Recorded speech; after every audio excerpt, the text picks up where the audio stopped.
para ulama sing derek nashab tartamtu utawa sing derek panemune ulama tartamtu.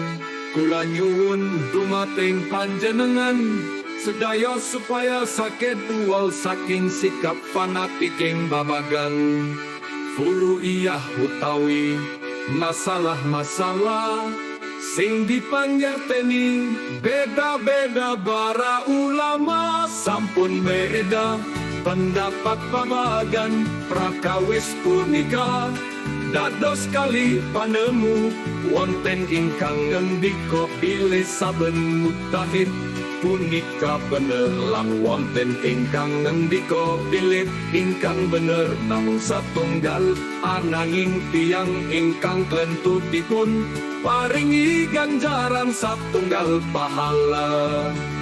Kondisi tiyang mukmin ing jaman menika sami kados kondisine musuh-musuhan, boten sesambungan kalihan kapecikan, nanging malah rusak paseduluran.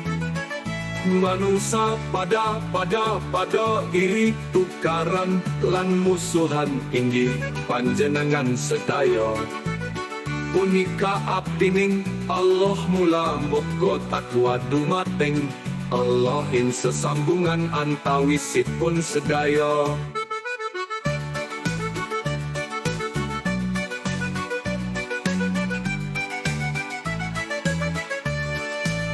Satemahipun tiyang mukmin punika sedayanipun sedulur.